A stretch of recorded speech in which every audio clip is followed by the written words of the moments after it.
Welcome back to another Boxscore Geeks show. I'm your host, Dre Alvarez, and this week we're going to be talking game changers, MVPs, It's a Wonderful Life, and DeMarcus Cousins. As with me, as always, is our producer, Brian Foster, a.k.a. Boxscore Brian. Say hey, Brian.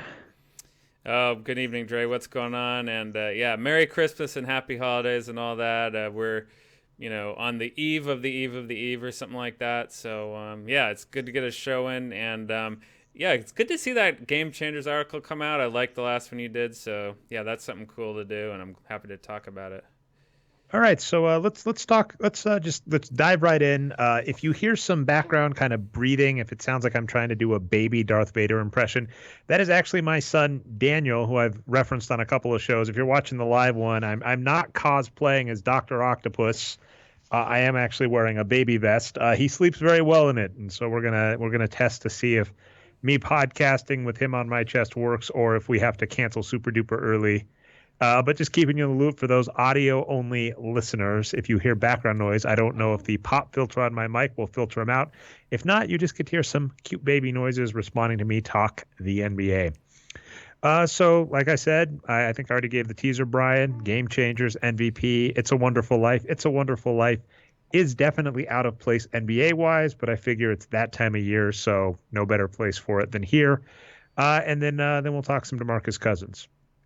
So Game Changers, I love talking about my own articles. Apparently, so does my son. Yeah. And this is kind of something that came about between some research with myself and Art Rondeau when we were looking over I called it the Allen Houston case study. The reason it came about is, the question being, we always look at wins, and we have this points over par metric. So how many times could we have taken a player, replaced their performance with an average player's, and the outcome of the game had changed? Now, in things like baseball, there's this concept of a replacement level player, which to me doesn't really make sense in basketball. In baseball, every team has a minor league farm system where they have, arguably they're going to have a replacement level player at every position that they can just call up. If their star batter goes down, they at bare minimum have a veteran they can call up that just knows how to hit, or a young prospect they can give a look to. That's not the case in basketball. In basketball, if James Harden goes down, it's kind of whoever's on the bench. And this is something we've given a lot of credit to the Spurs for. They typically have very strong benches. So Tony Parker is out, or LaMarcus Aldridge goes down, or Kawhi is injured, or Pau Gasol just needs the night off. They tend to have a reasonable player ready to come in. A lot of teams don't have this. We'll actually give a shout out to Utah in a bit, how they do not have anything behind George Hill, and that's fascinating. So the game changer metric is just saying if you took the player off the team, that's not coming through. If you took the player off the team and replaced him with an average player, so if James Harden disappeared and was replaced with an average point guard, shooting guard, whatever you want to call his position, what would have happened in the game? And how many times does it actually change the outcome of the game? It's using the points over par metric. And it's just a fun metric to look over. It's one thing I did for instance, Kobe Bryant versus Tim Duncan. You look over Tim Duncan's regular season, playoff, finals career. There are so many games that had Tim Duncan not been there, things are completely different. Kobe Bryant, not as much. So since I've been getting game by game numbers, got some questions, the comments, when are they going to go live? I know at the start of the season, I said that is one of my goals for the year. Obviously, Daniel has impacted some of my productivity, but we are looking to definitely get the game by game wins produced numbers up sometime this season. That's still on the docket. But looking over the game by game numbers, just which players fell in this game changer category. And unsurprising, Brian, LeBron James, led the charge. He's had, I gave him like the biggest tiebreak, if that makes sense. He had the game where he had the best performance, and then LeBron James has not had a game this season where you say to LeBron, you should have taken that night off. And this happens to lots of players. There are lots of players where even the great players, and this is every single great player ever, where you go, hey, you're great, your career averages are great, your season averages are great, but you had that one bad game. LeBron James has yet to have that. So LeBron James, and I haven't checked since the last couple of days. I posted this on Monday, Brian. So the last couple of days things may have changed. But LeBron James, Tristan Thompson, and JaMychal Green have all had 5 games this season where they just played so well in games that were close enough that had you replaced them with an average player, things would have been entirely different. And then another 2 players that were fun, Damian Lillard and Alex Len, are both 2 players that have had actually 6 games where the team would have lost without them there, but the reason they didn't win kind of top billing in this article I wrote, Brian, was that they both had 2 games where they should have taken the night off. And finally, Emmanuel Mudiay is just terrible. Now, apparently I have some kind of weird Madden curse, Brian, which is if I write an article bashing a player before the start of the season, before the start or even the night of a game, they're going to change it. We'll see on DeMar DeRozan. I'm not actually tremendously worried, but, I bashed him at the start of the season as just a bad contract and a bad player. And, of course, he started the season just hot as fire, people comparing him to Michael Jordan. And, we've already kind of mentioned this. He's regressing. His numbers are still good, but that's really from this hot start he has. And even with his insane shooting, DeMar DeRozan is still not even worth the contract he's on. But the night after I said this about Emmanuel Mudiay, he actually had one of his few good games of the season. So there is that. So anyway, that's just kind of an overview of the article. If you haven't checked it out, as mentioned, I just kind of like talking about my own work. Yeah. Brian, to say on that? Well, yeah. So I'll take the Cavaliers together first. So one of the things. So first of all, to backtrack even farther, last week we talked a little bit about the Cavs and Kevin Love specifically and how he's having a great season. So the fact that he's even the 3rd best player on the team, like LeBron and Thompson are better, that just shows how top heavy the Cavs are. Like their bench, the rest of their players just are not that good. So it's really interesting to me how that team is constructed, how much they rely on those few players. Another interesting thing is LeBron and Tristan Thompson, they overlap in some of these game-changer games. So they needed both of these stars to play way above replacement in order to win those games. That's how little help they got. So that's kind of the first thing that jumps out to me is those Cavaliers. Yeah, I mean, that's not anything really surprising. It takes multiple players. This is one thing that's always bugged me about even bashing players like Tracy McGrady and Chris Paul. Tracy McGrady's on my mind. I guess he's a Hall of Fame ballot nominee, which is interesting. I don't know what I think about that. We've talked about this in the past. We'll have to revisit it again because he's one of those guys whose peak was amazing, but it was not very long due to injury, right? So we'll have to see. There is a ton to talk there. I mean, something I didn't put on the script, which I feel bad. I'm going to actually use this as an excuse to tangent there, Brian, and then we'll come back. But Nerlens Noel this last week got benched. Even though I think Brian Colangelo came out in a press conference and said, no, he's not benched, just we're figuring stuff out. Daniel is not happy about Nerlens Noel being benched. But we've talked a lot about the impact of where a player starts their career has on their overall career. Because, and Tracy McGrady's no different. He starts on the Orlando Magic, and because he's a high schooler, he's not starting. And this is very similar to Kobe. Kobe started on the Lakers, and Kobe's not starting as a rookie because he's, fresh out of high school.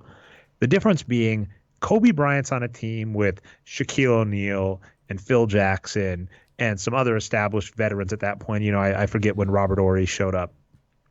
So Kobe Bryant's in a good scenario where, yeah, he's not starting, but at the same time, he's arguably learning things. Now, Tracy McGrady on Orlando, unless I'm mistaken, Orlando's not a great team. Orlando doesn't have a bunch of great players where you could justify to Tracy McGrady saying, yeah, you really shouldn't be starting. Because if you look at Tracy McGrady's numbers when he's a rookie the first couple of years, hopefully you've got that up, Brian. It's a little hard to look, but I would recommend if you're, doing it on the Boxscore Geeks site, you just go back a few seasons and then search for Tracy McGrady, and you could search for career. Alternatively, you can also go to the Tools tab and then select Career as an option. It's one of those things I'd really love to fix, but it's just on the back burner, people listening. So anyway, that's Boxscore Geeks /players/compare, drop down to Career.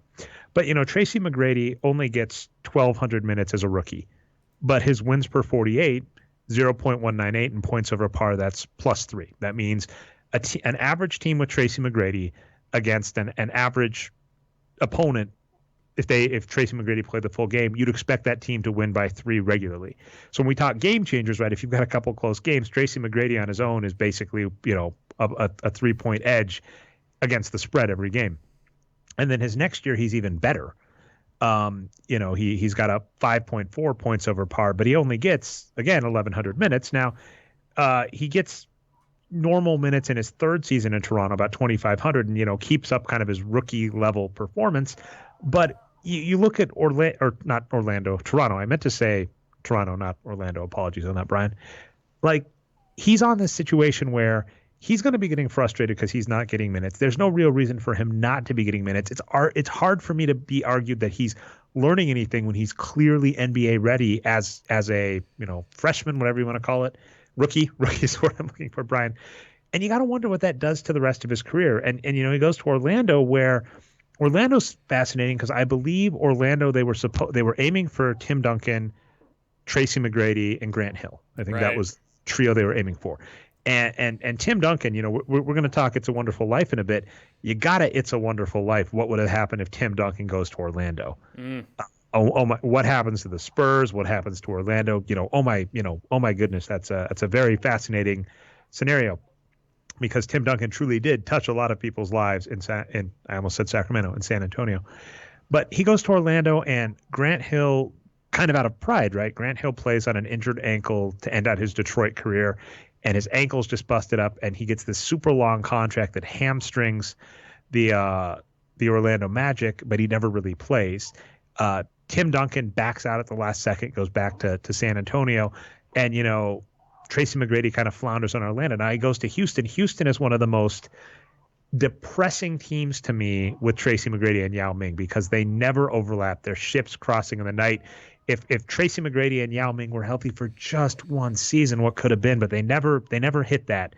And so it's interesting to look at Tracy McGrady's career, because like you're saying, he's got 4 seasons of 10 plus wins, and he's got 1, 2, 3, 4. I'd argue like 4 or 5 seasons of like star level play. Certainly made all-star teams regularly. He had a pretty long career too. And, it is just one of those questions. What if he goes to a good team as a rookie? What if he goes to a bad team, but a bad team that respects him, Or Orlando and Toronto are 2 of these weird teams that just kind of seem to piss off good rookies. So it's an interesting one. I'm not sure on Tracy McGrady's, Hall of Fame status and all that. And get me back. How did I get on Tracy McGrady? I started talking. Oh, that's a good question. Let's reel it back in here. So we're on Game Changers, and we are. Let's see. Let's bring it back here. We're on Game Changers. We're talking about Chris Paul. We're talking about the Jazz. Maybe the Jazz are. Memphis Grizzlies is next. Let's talk about that. So, JaMychal Green. So our portfolio here, the Boxscore Geeks preseason Las Vegas portfolio, we have the under on the Grizzlies actually. And that's not looking very good right now. They're at 18-12. And Mike Conley's healthy, right? He's playing like a star again. Tony Allen continues to battle father time. He's also playing like a star. But then their third player in wins is JaMychal Green, and he's been playing well in all these close games. So really interesting.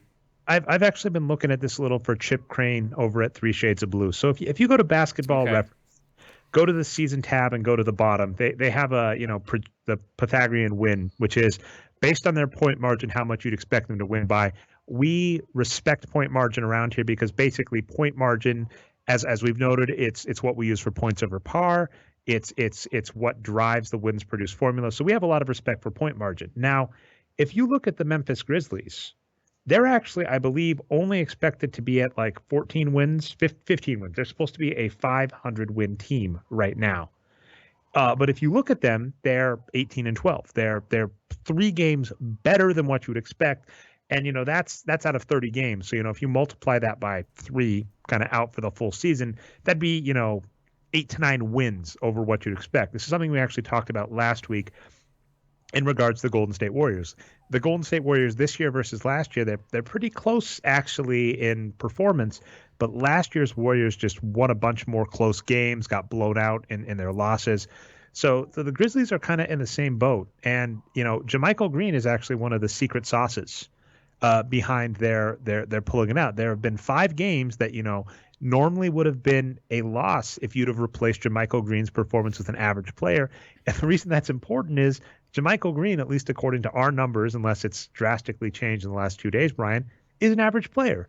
So that means well, basically, I'll say he's slightly above average. So for his age, you got to say he's a promising young guy. But so we were down on them, the Grizzlies, that is, because they were too old, right? Too many injuries in the last few years. They were bringing back the same old cast. They wouldn't stay healthy, but they've got this Green guy now.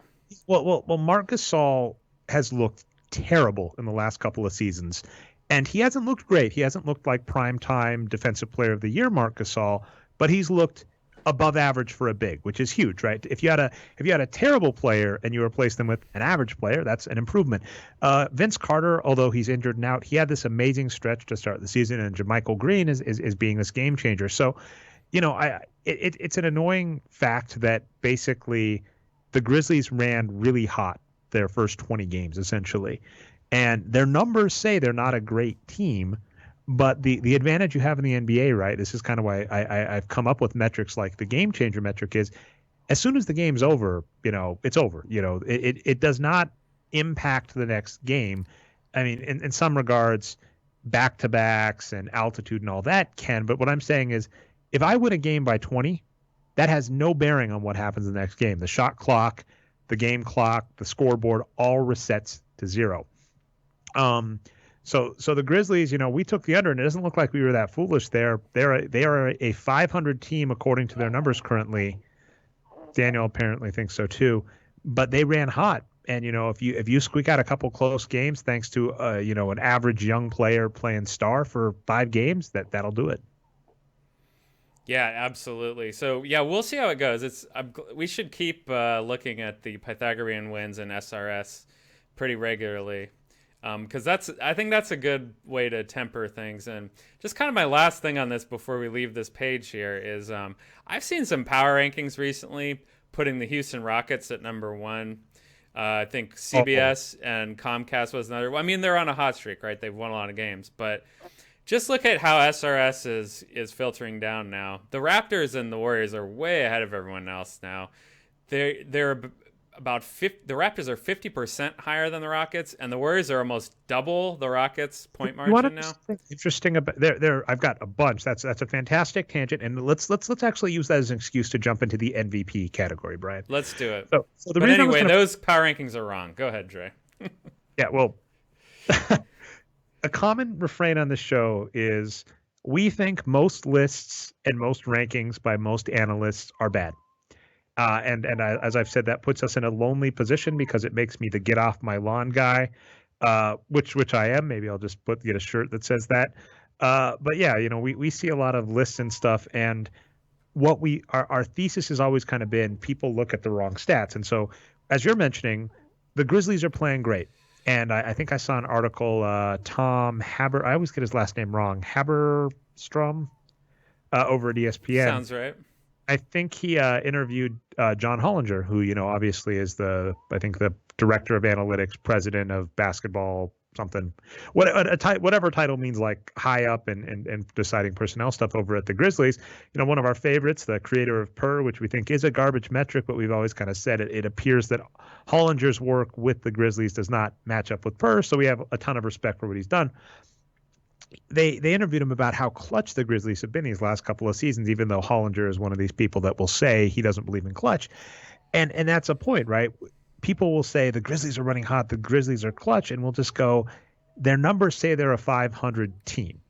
And they've squeaked out some close wins, and maybe they've got maybe JaMychal Green is a clutch player. Maybe the Grizzlies coach better down the stretch and do stuff. That is entirely possible. But when we're talking a difference of 3 games, it could just be luck.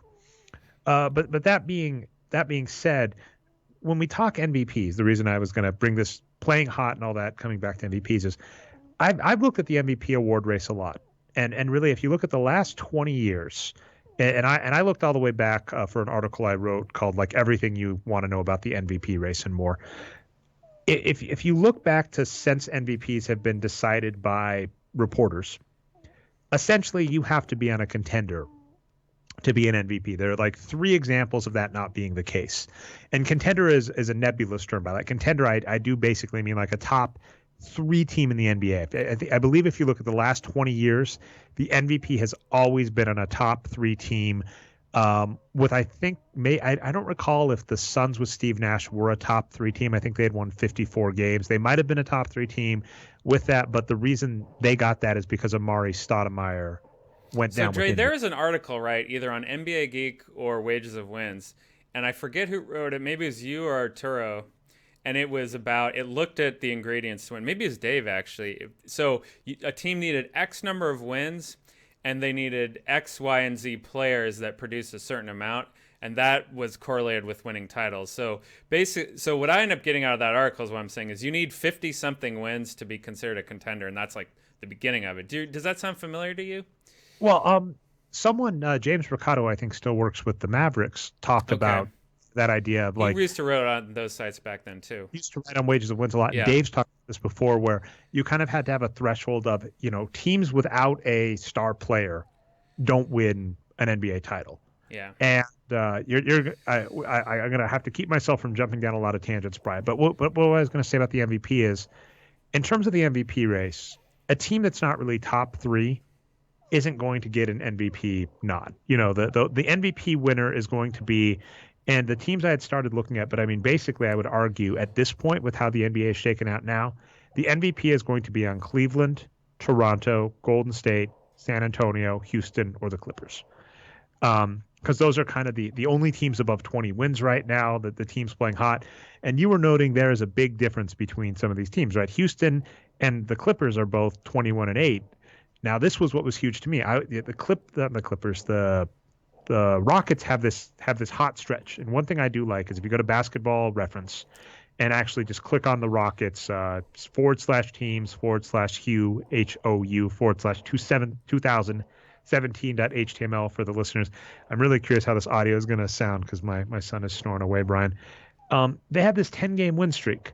But I'm going to read down. So they beat the Warriors. That's amazing, right? They beat the Warriors 132-127. So maybe there's some optimism. They beat Denver. Denver's not a good team. Then they beat Boston. That's a good win. Close, but it's a close win against Boston. Then they beat Los Angeles, OKC, Dallas, Brooklyn, Sacramento, the Pelicans, and Minnesota.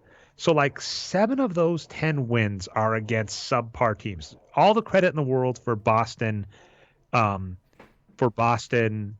State, who's the third one I'm thinking, and OKC. But the other teams are not good teams, and that's what's funny to me. Dave Barry has done research in the past where he's looked at college coaches and how they get paid and how they get fired. And one of the things he noted is really your job really only depends on your win-loss. It does not matter. People don't say, college football better than me. What are a few good college football teams? Texas, right? Texas is down a little bit, but yeah, Alabama's number 1 right now. They've been the best for a while with Nick Saban. Yeah, teams like that. Yeah, and so they don't care if you lose to teams like Alabama. They just care if you win, even if you win against, the University of Northern North Dakota. You get a win there. They don't care that team is ranked a billionth in SRS or whatever metric you want to use. And so that was what's amusing to me is, the Rockets certainly look hot, but they've been playing weak teams. And even recently, they had a close win against Minnesota and a close loss against San Antonio. People aren't going to say you had a close win against a bad team. They're going to say that's a win. And so for MVP stuff, that's certainly interesting because I feel it impacts people's perceptions because a player we brought up, and we got to give a shout out to Todd too, is to the Jazz. Really one of the players that the 2 players that if Boxscore Geeks, if right now you and I had to do our ballot, Brian, let's see, who would your top 5 be? Let's do fun, right? You get five picks. MVPs? For MVP, who would you pick? All right, I think I've got a cheat sheet up here already. Okay. Just go 1 through 5. Yeah, sure. I mean, I'll do the. And you can do that first. So I'll do Chris Paul first, Rudy Gobert second, James Harden third, Giannis fourth, and then fifth. If you don't Fifth is have tough. Durant, I guess I'll go Kevin Durant. Sure, I'll go with the chalk, Dre. The top 5 win producers so far yeah. this So year. that's what Brian did. Is he did top 5 wins But see, you producers. could go per minute though. I went total. I did not factor in per minute at all. Okay, and yeah, something you can do at Boxscore Geeks is if you go to the Players tab, you can sort by wins produced, points over par, and then you can also click a thing. Patrick progressively updates this threshold, so currently it's at 280 minutes, but by the time it's a full season, we have a 500-minute threshold. So, by the way, not much difference. If we're going to talk MVP in terms of per minute production with at least 280 minutes, number 1 is Chris Paul. Number 2 is Rudy Gobert. Number 3 is Giannis. So James Harden falls.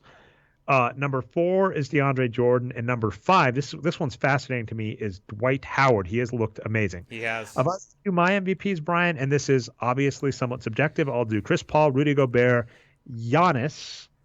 Then I think I'm going to give LeBron James the nod. He's still just playing amazing.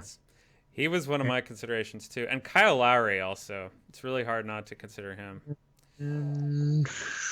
But I mean, Jimmy Butler and the Bulls, like all these guys are really good choices.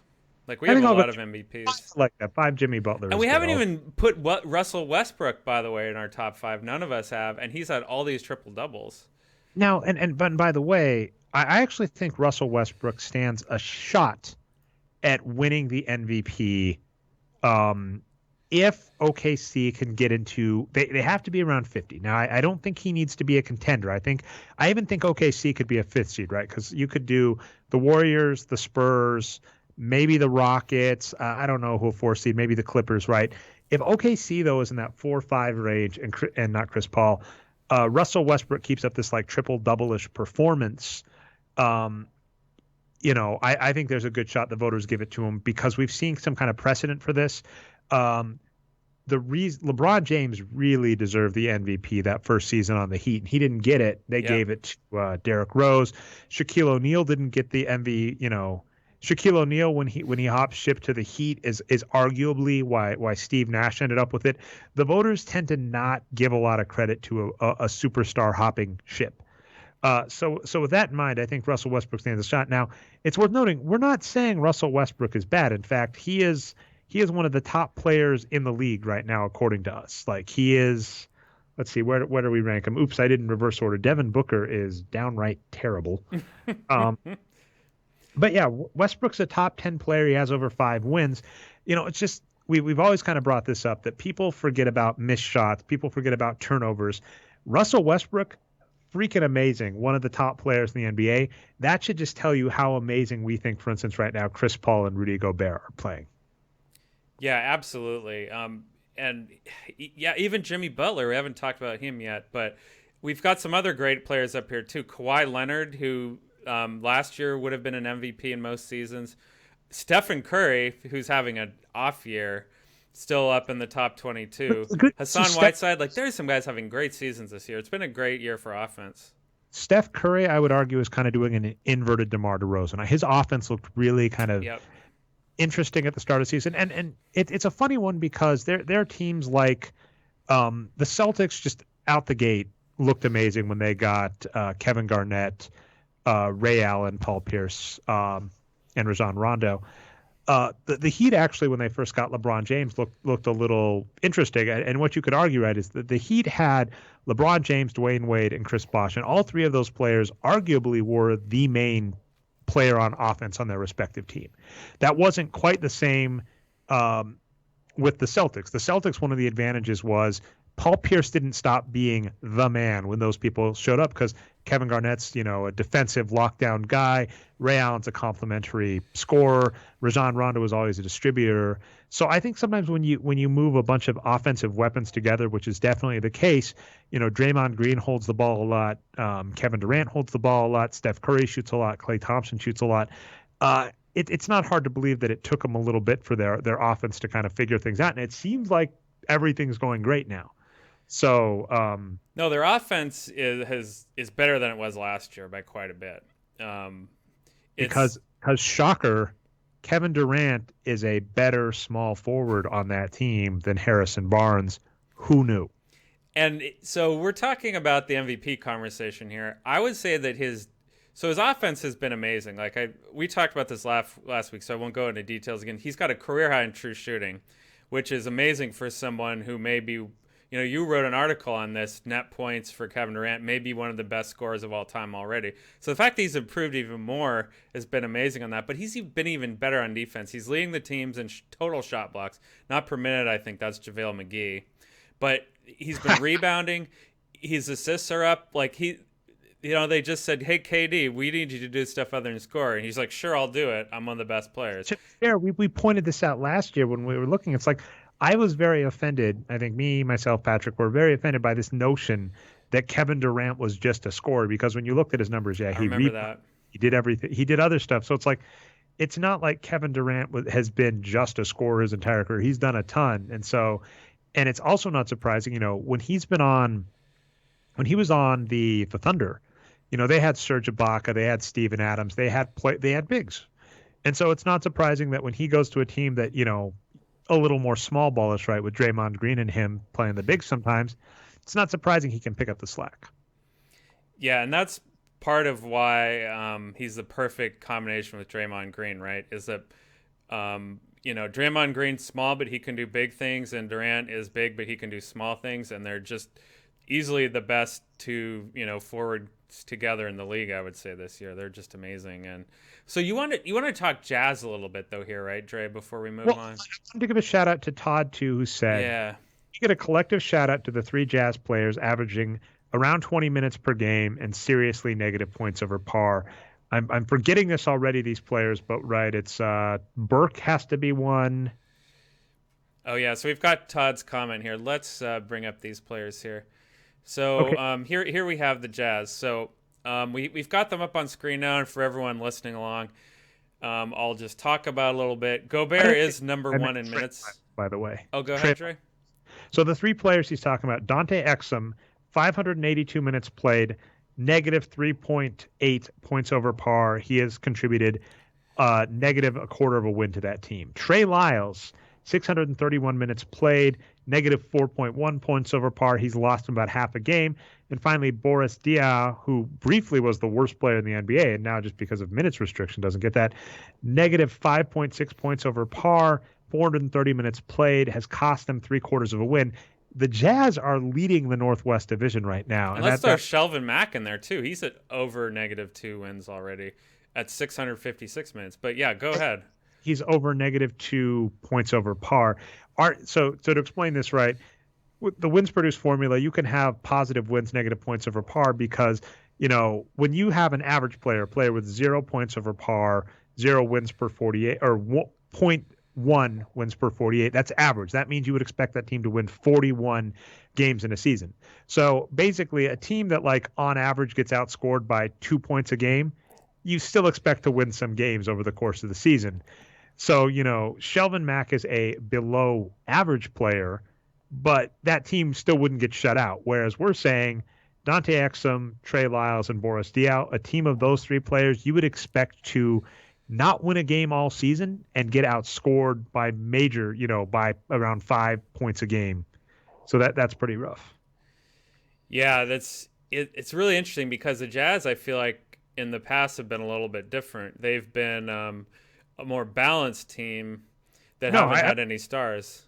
No, I would say that this Jazz team it's awesome, in that the one weakness they've had forever, they burned us on the portfolio, which hopefully we'll get Patrick to discuss. Well, no backcourt, right? But great bigs. Never had a backcourt, but had great bigs. Now they finally got a backcourt. George Hill. If George Hill comes back healthy, per minute he's playing great, and in the 11 games he played to start the season, he's played great. If George Hill comes back, this team really scares me. Well, Favors is out still too, and he's not played well during his regular minutes. So yeah, Favors and George Hill come back and start playing again at a star level.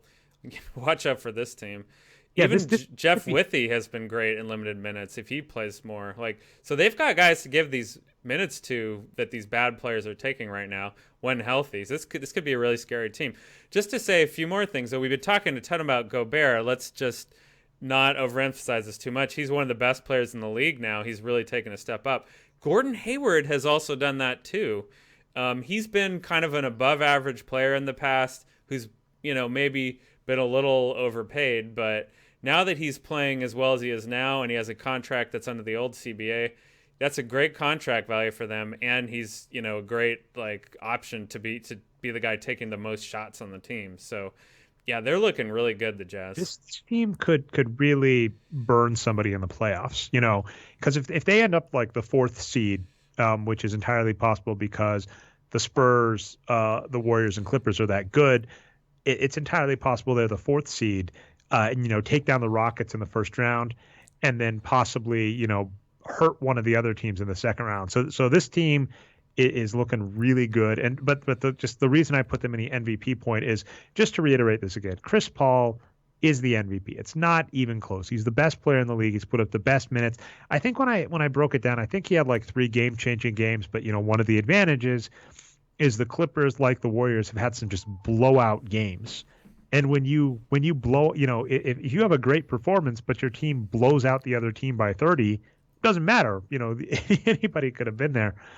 So, but to me, we talked about this a little last week. The ridiculous part about Chris Paul is because they're doing so well and he's only getting 31 minutes a game, he's not going to be considered MVP. And even the people that like looking at MVP, they're going to look at players like Blake Griffin. Now, it's actually interesting. Blake Griffin being injured may actually up the possibility of Chris Paul getting MVP consideration, because if Blake Griffin is out 2 months and Chris Paul keeps doing what they're doing and they keep winning games, they might say Chris Paul did everything with, he shouldered the load while Blake Griffin was gone. Of course, he does every year. Of course, ignoring DeAndre Jordan, who's also amazing. That could help, but it's remarkable to me. You were talking about lists and power rankings. Yeah, people will just basically look at, this is the metric we've always known for MVP, top point scorer on a top basically 3 team in the NBA. That is the metric, with a few exceptions. Steve Nash. That had a lot of extenuating circumstances. So it's DeMar DeRozan, Dre, clear MVP this year. Yeah, basically that's what's sad is Toronto. We're saying, wow, Kyle Lowry is great, and the reality is when we look at MVP ballots, if people give Toronto consideration for MVP, it's going to go to DeRozan. So that's just is what it is. Any other MVP notes? I know that was kind of all over the place, but I was kind of hoping for that. I was kind of hoping for just kind of a broad discussion, and you let me get in a T-Mac tangent, and I can't even remember how it started off to listen to the show over to remember. But anyway. No, just that Harden playing so much better at point guard. Well, okay, I guess so. 2 years ago, he had a really great year, too. So it's hard to call last year an off year, really. But Harden as a point guard seemed to work out really well. And he was playing sort of like Westbrook as point guard. He was getting all the assists and all the turnovers. So I don't know if you know this, Dre, if Pat Beverly is back or not yet. I think he is. But he's more of a true point guard. Maybe they'll just have Beverly guarding the point guard and Harden still initiating like he always does. But that's been interesting to see how that goes. Maybe that's why they want to give him number 1 in the power rankings. And also Giannis, another, I gotta say, like same trajectory as Gobert, right? Like guys we'd say, man, one of the best young players in the league. Now all of a sudden, top 5 player. Just playing really, really well. And, a lot of people predicted that, I think. So it's good to see it happening.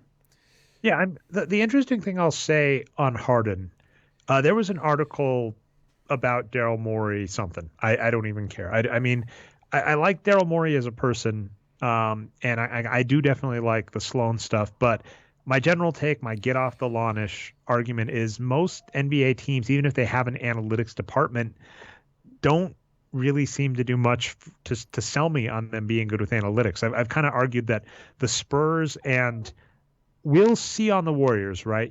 I think I'm kind of sad we didn't get to see what happened with the Warriors not getting Kevin Durant, because them getting maxed out Harrison Barnes version of the Warriors.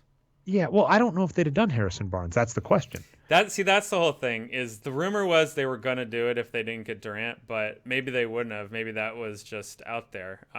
Because that's the whole thing. Is like the results have been great. We just don't know the process. We need more sample size. But go ahead. What was interesting is I've loved naming things. A few weeks ago I had some more advanced analytics tropes, and I think I want to call one the Kwame Brown Plan B. Because I've talked about this before, how a lot of teams seem to have really smart plan A's. A few years ago, right, the Warriors were targeting Nene back when Nene was still relevant. They were targeting Dwight Howard. They were targeting, they eventually got him, but they were targeting Andre Iguodala. DeAndre And Jordan too. they extended the max offer sheet to DeAndre Jordan. And this has burned the Mavericks a few times. They offered a max sheet to DeAndre Jordan, and he said yes, and then changed his mind. They offered a max sheet to Hassan Whiteside. He said yes, and then changed his mind. A lot of teams have had really smart plan A's, and then you look at their plan B's when plan A falls apart. It's like they didn't have a backup plan, right? It's kind of like a player, if there's a last second play. Sorry, Daniel's making some noise. If there was a last second play that was, he loves DeAndre Jordan. Yeah, that was supposed to act a certain way, right? I'm going to go here. This guy's going to go there. I'm going to pass that guy the ball, and he's going to get an open three, and the defense blocks it. You're supposed to have a backup plan. And if you don't have a backup plan, that's where you see Kobe Bryant, taking a contested mid-range jumper that goes nowhere. So a lot of teams are like this where I've seen them just do stupid stuff. So the Warriors are like that, where they had a couple of years where their plan Bs were just horrible, right? They got Kwame Brown. They what are a few other? They did. You remember more than me some of their bad moves. Here's the thing I'll say though. So there is kind of this weird transition period, right? So there was the Chris Cohan era. They sold to the Lacob ownership group, and there was this 1 year transition where they retained the same GMs. Eventually, they hired Bob Myers. But then you've got this Larry Riley has kind of been in there the whole time, and supposedly he was maybe responsible for Stephen Curry because he was Don Nelson's guy. The point I'm trying to get at is it's hard to know who is responsible for what, and maybe some of those bad plan Bs were previous decision makers, but yeah, who knows? Well, that also gets interesting. We've talked about this before with the Warriors in particular, and this is something that I think is important for James Harden is I get upset when people will point at the Warriors, the Rockets this season, and say they're playing great, and that's this amazing front office, right? It's Daryl Morey, this amazing analytics guy. And the reality is it's James Harden, right? Like 60% of why this team is doing great is James Harden. They got James Harden. And they weren't supposed to get James Harden, right? The Oklahoma City Thunder were stupid. And the Oklahoma City Thunder were stupid for like a year because a couple years later, the Oklahoma City Thunder are throwing money around at Enes Kanter, who's coming off the bench and playing 20 minutes a game. They're throwing money at Steven Adams, who's a good center. But like there was a point where they had the ability to sign James Harden and Russell Westbrook and Kevin Durant, and they let James Harden go we've discussed this ad nauseum. So listeners of the show, apologies. We've discussed this so much, and it basically came down to about a $4 million dispute and how much James Harden wanted to be paid. So that's a huge reason why the Rockets are doing well. Even one of my favorites, Phil Jackson, he ended up with Dennis Rodman. This is another plan B I might talk about, Brian. I'll call it the Dennis Rodman plan B. So I have two tropes named. That's almost an article right there, Brian. They weren't expecting to get Dennis Rodman. Dennis Rodman was like 10th on their list of bigs they were targeting. But he just became available and they had to snatch him up, and that made all the difference. So one of the things that bugs me about teams is getting all of this credit for being analytics and savvy when the reality is lucking into the right players, at least so far in NBA history, has been the bigger driver, right? LeBron James choosing which team to go to has dictated which team goes to the finals out of the East the last, 6 seasons, probably 7 with this year. That's insane. James Harden going to the Rockets is why the Rockets have stayed competitive. Kevin Durant deciding to go to the Warriors are why they're where they're at this year. I mean, they're still doing well. They would have still been doing well regardless, but that's that extra difference maker. So it's an interesting one to me that people discount how important luck is and the right players are, and that's kind of always been the case in the NBA. And I think people have an aversion to that because they want to believe that the reason your team is good is this smart chess-like GM, and not as much, hey, a great player got in a fight with his ownership and he ended up on my team, and that's why we're winning lots of games. Yeah, and those are all good points. We've got a little bit of time, so I'll go briefly into the Rockets here. But yeah, I mean, the numbers back up everything you're saying. So Harden's having a great year. Clint Capella, who I think is hurt right now, so that could dash them a little bit. But he's also having a great year. He's mostly replacing those Howard minutes, although not completely, right, because some of them were his own backup minutes. So, but then who else is playing well for them? Trevor Ariza they had before. He's playing great. Pat Beverly, again, who's been hurt, is playing great. So who are their free agents? Ryan Anderson and Eric Gordon, both not playing very well. They're both really big money, bad signings, right? But they're shooting a ton of threes. They're both around 40%. Eric Gordon's even at 43% on threes, which is, how is he playing? So he must be doing really badly and everything else to still be bad. But he wasn't a three-point shooter in the past. But somehow the Rockets are like, okay, Eric Gordon, shoot these threes for us. Sam Decker is playing okay as a young player. So, yeah, I mean, most of these guys are Rockets guys. The new free agents haven't really panned out for them other than just being three-point shooters. So, I mean, they had that, what was it, 62 attempts, 61, something like that recently. So they're really trying to shoot threes, and they're willing to overpay mediocre players to put more threes up there. Well, I mean, that's been an interest. That actually has been a strategy we've discussed before, where we think usually you do need great players, and it's worth noting James Harden. It's the Klay Thompson strategy, basically, right? But, shooting more threes does make a lot of sense. But we've discussed one of the reasons why in the NBA strategy can't really defeat greatness is that as soon as you come up with a good strategy, we called it Morey ball, right? Because, Daryl Morey was the first one that started doing this layups and threes primarily. Other teams just picked it up and they did it with better players. And it's not to say James Harden isn't great. James Harden and Steph Curry 3 seasons ago, however you want to count it, were like 1 and 1A for MVP in our argument.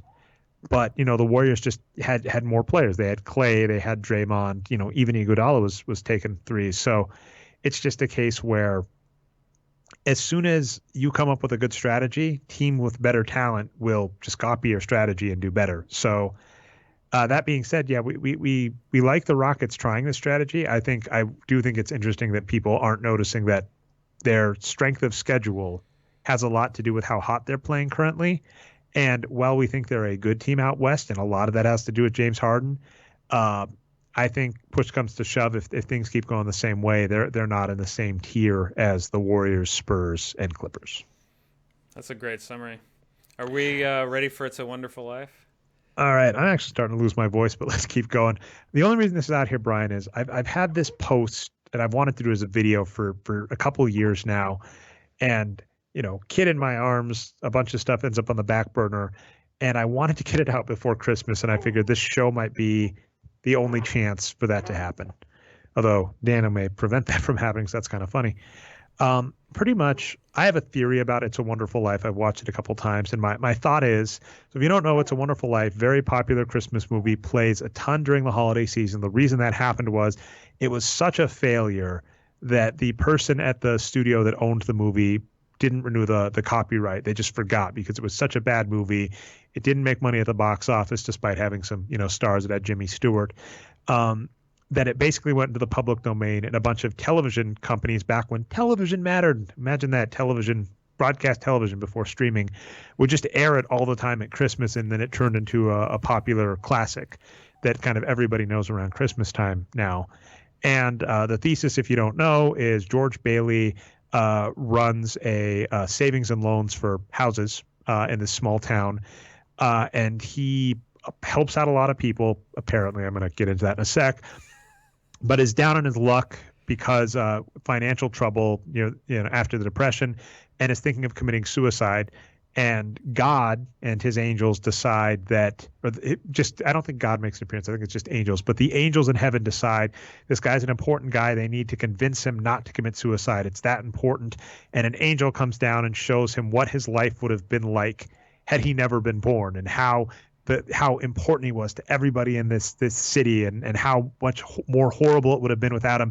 And he's convinced not to take his life, and he runs home, and all the people he's loved have rallied around him. And everything turns out okay. So that's the premise of the movie. Sorry if I spoiled it for you if you haven't seen it yet. If you're listening to a basketball podcast on advanced stats but have never seen It's a Wonderful Life, you've had an interesting life. It's an interesting life. How is that movie? 67 years old, something like that. It's freaking old. But my point about it is, first off, I always bring up Cracked on this show. The Cracked podcast, the site cracked.com is one of my favorites, brings up that In the movie, he's in trouble with the banking regulators because he has a discrepancy of like $8,000 in his account. Because he's a savings and loan company, they're supposed to give a balance. His balance doesn't add up. Allegedly, in the movie, this is the fault of his uncle of his bumbling uncle losing the money.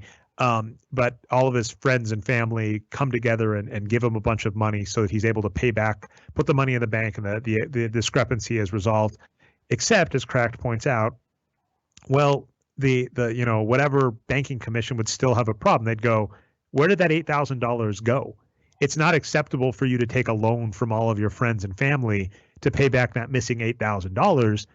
You run a bank. We're supposed to audit you. What happened to that money? So he'd still be in trouble with the banking regulations. He'd possibly still face legal trouble.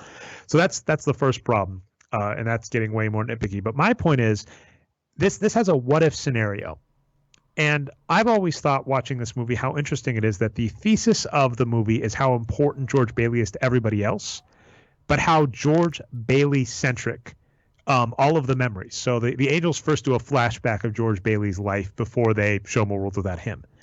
All of the flashbacks are incredibly George Bailey centric. They're not focused. Are you getting at unreliable narrators here? Exactly. Oh, I love it.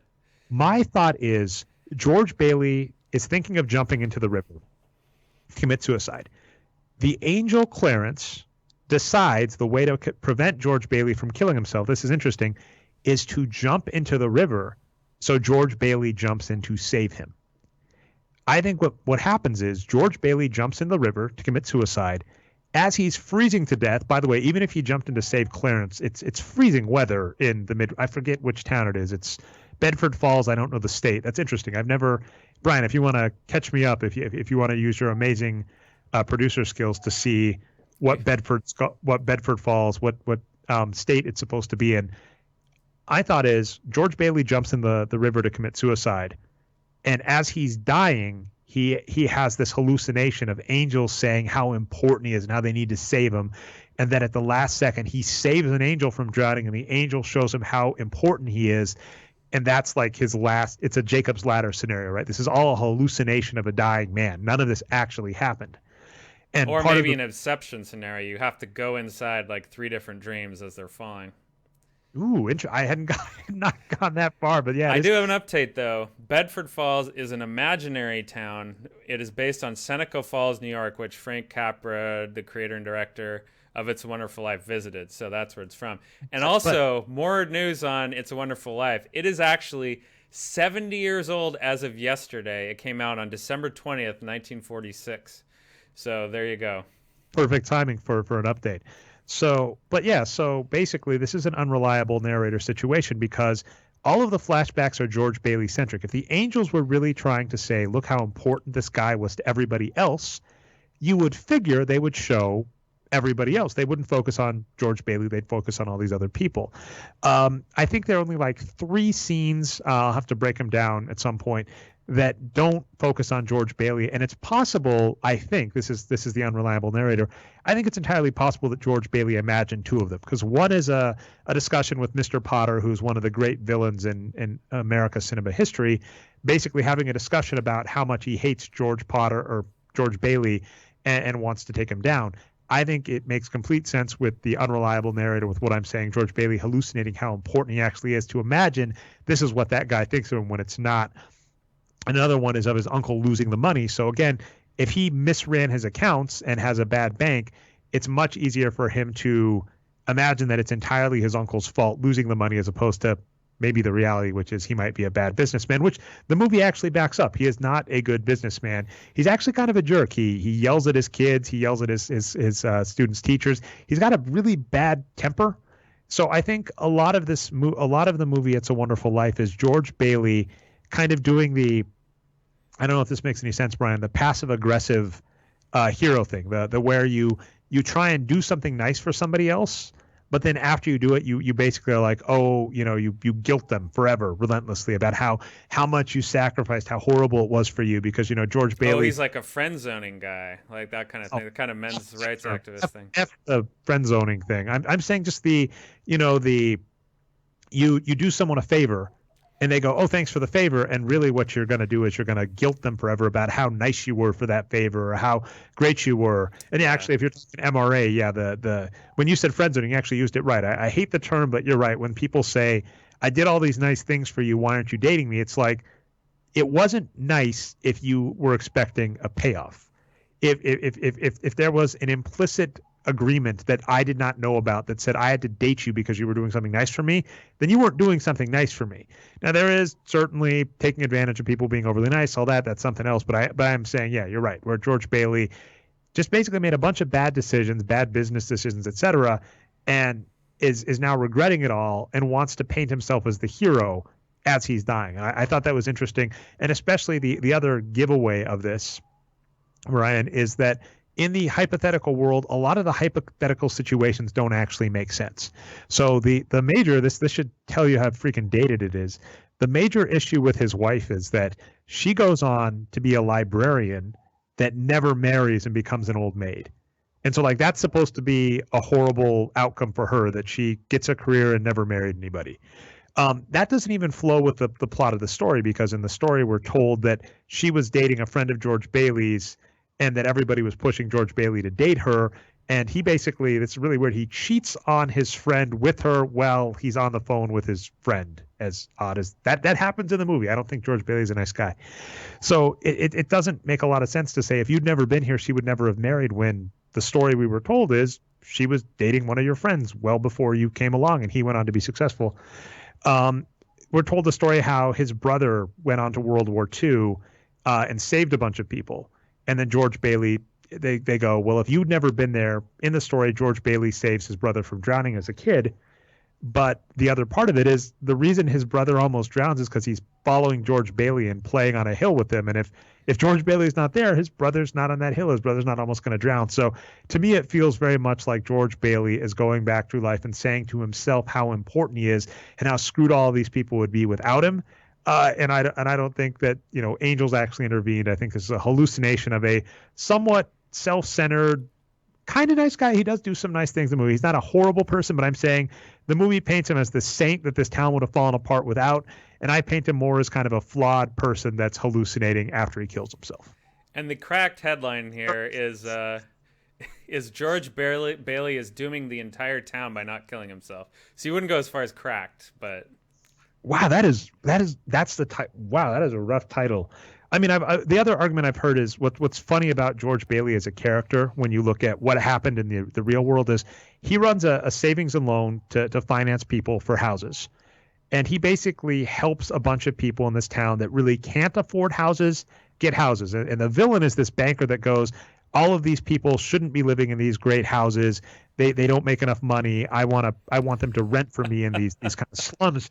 Now, to be fair, there's a lot to be said of we should have better living conditions for everybody. But when you look at the 2008 banking crisis that happened because banks were just loaning money to people for houses they couldn't afford. Or the 1980s for that matter. Interesting. Yeah, it happened multiple times. Basically, that was George Bailey. George Bailey did that. So, yeah. Anyway, there's a lot wrong with that movie. He was in a character in Wolf of Wall Street too, right? No, just kidding. All right. Well, anyway, like I said, I've been meaning to write that article for like the last 2 Christmases and never got around to it. So at least it's on a podcast about basketball.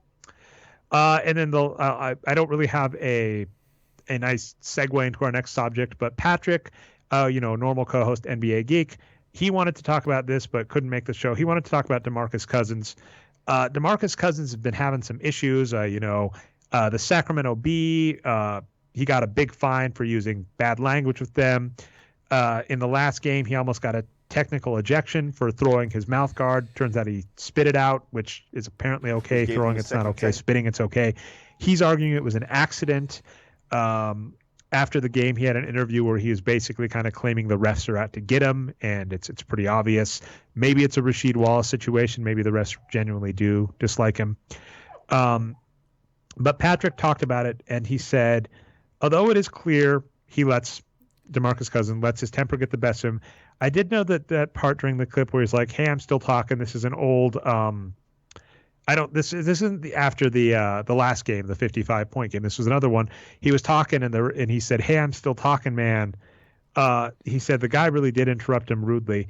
If I had to deal with a beat reporter that acted like that and that acted like that constantly, I'd probably eventually flip out and go ham on him too.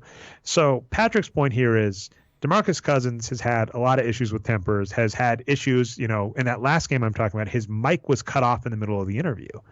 So he's had a lot of that, but Patrick's kind of on the other hand point is that in the NBA, you're expected to give interviews. You're expected to deal with beat reporters. One of the few people that gets away with treating him like crap is Greg Popovich. But, you're expected to deal with these same stupid questions over and over again. In some cases, very aggressive. Marshawn Lynch, of course, I'm just here so they don't find me. Got the right player, didn't I? That's right. Yeah. He had the interview where he said, yeah or yep, every question. That was great.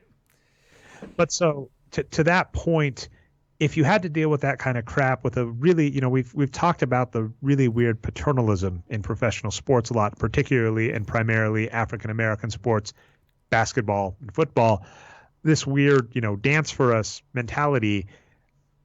I go a lot back and forth. So sorry, Patrick, I'm probably completely not getting this point. It is part of the job that you deal with the media. That is, I think professional wrestling has always understood this, right? You want people that talk, that do great promos is what they're called in wrestling, talk the interview, hype it up. The UFC has definitely learned this. On the other hand, when you have the player that's always supposed to deal with the media, you and I have had this discussion countless times, Brian. It's a double-edged sword where basically there are many times they're asked questions where there is no right answer. Where if they answer honestly, they're going to get in trouble. Where if they answer the platitude, where they answer the Bull Durham cliche answer, people are going to complain about how boring it is. So it's a really interesting one. And at least in terms of DeMarcus Cousins, I think I agree with Patrick to a point where he's probably frustrated. He's on a team with lots of issues. The Kings are one of the most dysfunctional teams in the NBA. He has to deal with the media that has lots of issues as well. It's not surprising to see his attitude. That being said, that does kind of, for me, sum up what we've always said about DeMarcus Cousins. He's talented as hell, but he just does stupid stuff. And one question I have is, would he be better on another team? Who knows? But at least currently, Sacramento, the combination of Sacramento and how DeMarcus Cousins is playing has had us saying for years, he's talented as hell. His ceiling is amazing, but his average performance isn't star level. Yeah, that's right. And we've talked about him a lot with Arturo, especially over the years. So he's still only 26 years old, and so he's probably not going to improve at this point, right? The age curve says it's likely only 25. Maybe on a different team he would.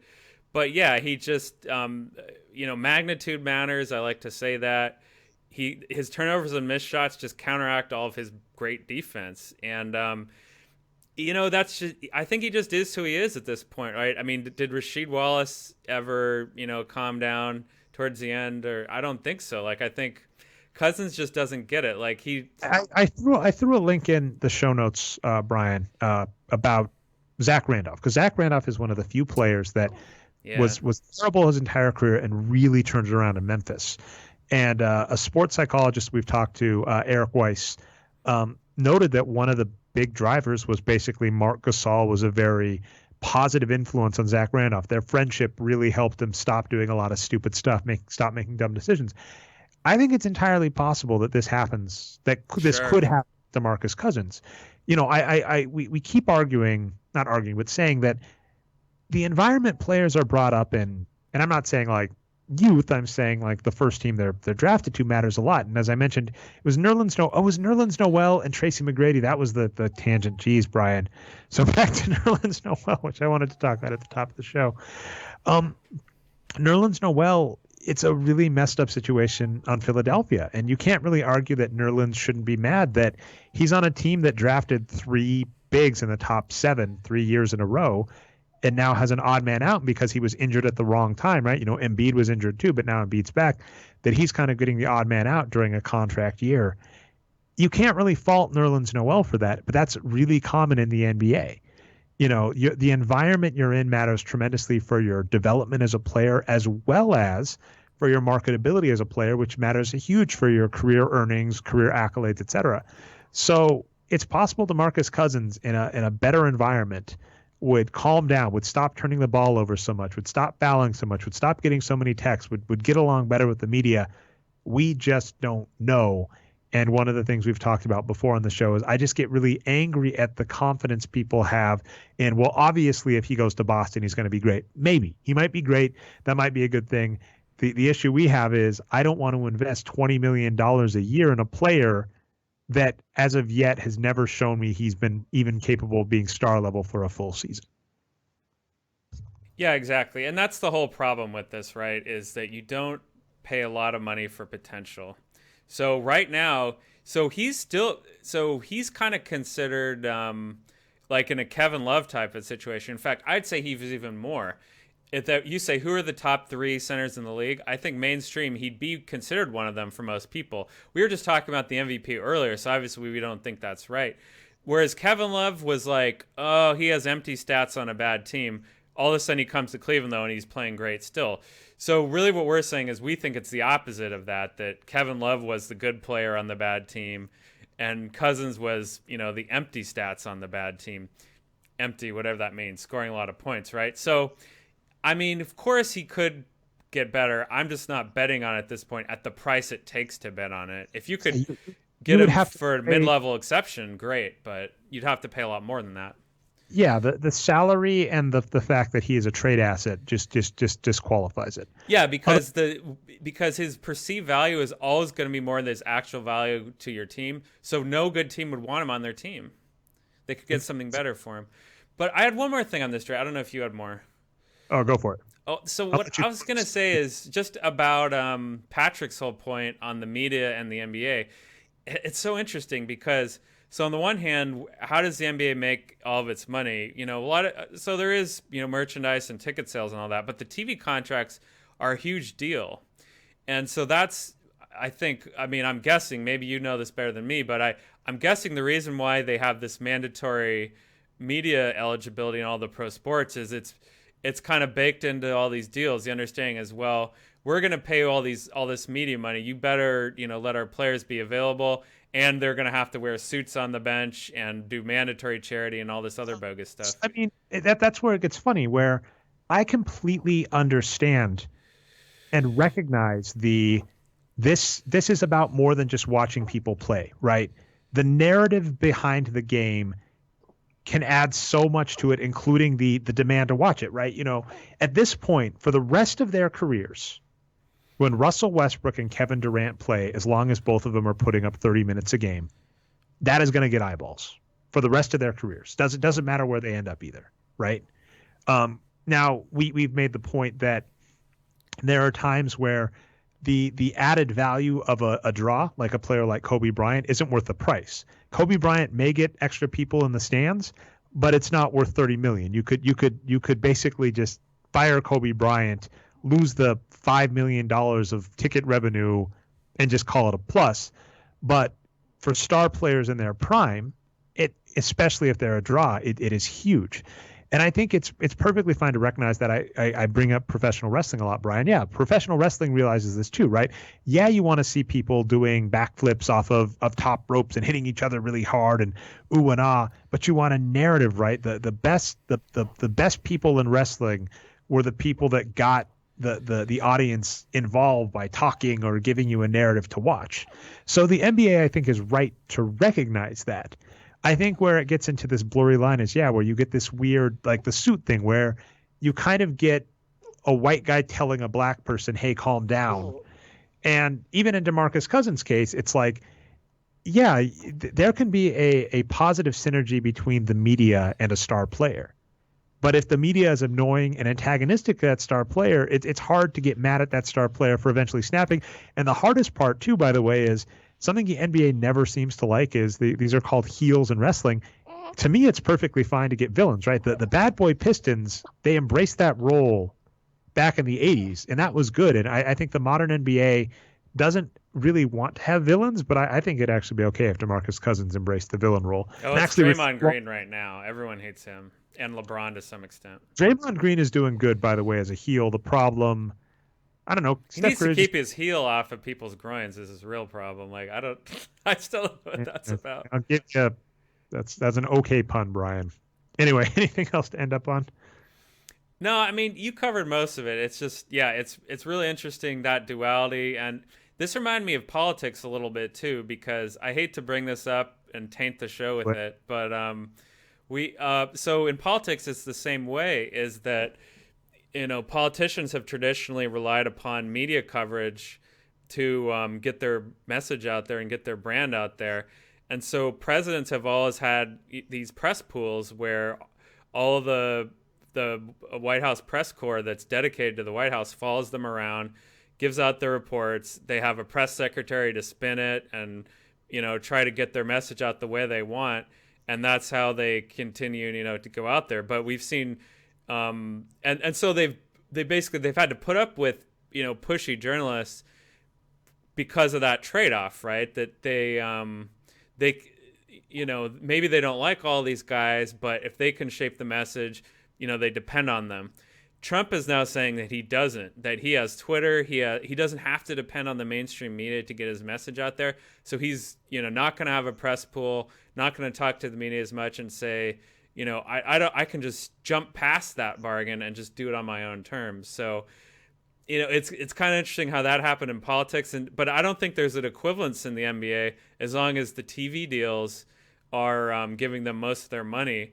DeMarcus Cousins is going to have to put up with these asshole reporters. Yeah. The advantage, I mean, for what it's worth, a lot of people mistakenly had the belief that, unlike other politicians, Donald Trump would not be beholden to anybody because he himself was rich, which is the most ridiculous freaking logic. I'm still mad that people thought that, but he was right in saying, unlike you other people that have to pay for media, for news coverage, right? I've spent years making myself a brand, and I've spent years getting connections and followers. I can just talk and I'm a news story. You can, Bernie Sanders is an example. If Bernie Sanders talks and there's not a press pool to cover him, does it really happen? Unfortunately, the answer was no, and there's a big reason, for him not getting as many votes. Yep. But Donald Trump could say, listen, mainstream media, you don't have to cover me, but I'm going to say this and I'm going to be a story, and you snooze, you lose. And of course, the media bent over, essentially, which is very depressing. And the problem for NBA players, right, is there is not the ability for NBA players to do that because they're part of the union, because they have the collective bargaining agreement. Basically, the NBA snaps down on players when they start tweeting their own news. And we've even in past kind of said, he blocked me, and I'm pretty sure it was over a discussion with Kevin Draper about this, but Adrian Wojnarowski has been almost seemingly vindictive to teams and players that do not give him access. LeBron specifically, his number one enemy. So yeah, when it comes down to it, players do not have the Donald Trump ability to bypass the media. And so if you're in a bad situation with the media, your local beat reporter's a jerk, you can't really do anything about it. So to Patrick's point, I agree, where I think it's a very important part of why people watch sports. And I think it should stick around, and we should like it. And in an ideal world, the NBA would approach it correctly. Like the NFL bugs the hell out of me with the no fun league where, I remember, what was his real last name? I can't remember. Chad Ochocinco.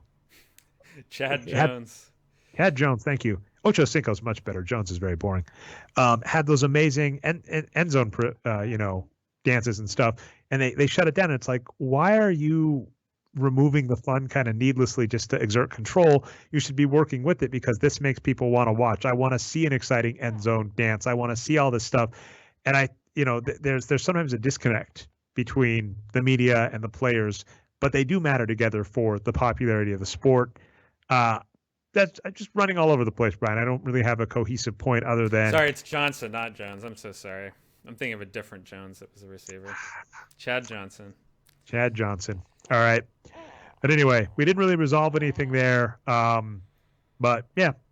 No, it's just that, the players have to wear all these hats, and, it's rare to be good at all of them. That's for sure. Yep. So anyway, any shout? I don't actually have any shout outs, Brian. I'm not even going to try and bother because I didn't prepare anything. I don't either. Just shout out to you and Patrick and everyone else who's been watching this year. I don't know if we'll have another show this year. We'll have to talk about that. We'll see. But it's been a good year for basketball anyway. Maybe not as much for other stuff, but it was a good year for the show. We had a great time. Yeah, definitely enjoyed it. We'll probably see you next year. Yeah. Thanks so much for watching. Shout out will be to the listeners, so thank you for watching. With that, that's been your Boxscore Geeks show. If you found us not through the website. You can find us on boxscoregeeks.com. You can also find us on iTunes and Stitcher. Subscribe, upvote, helps us out. We go live usually every week, probably not next week because of holidays, but we'll see. Maybe you'll get a holiday gift. But we go live on twitch.tv/nerd numbers. If you missed the live show, you can catch the recaps on YouTube channel Nerd Numbers. I've been your host, Dre Alvarez, aka Nerd Numbers. We've been produced by Brian Foster, Boxscore Brian on Twitter. And, you should follow him just in case he wasn't here, but he gave a topic. Co-host Patrick Minton, aka NBA Geek, and my son Daniel is giving a shout out if the mic picked that up. With that, have a good night.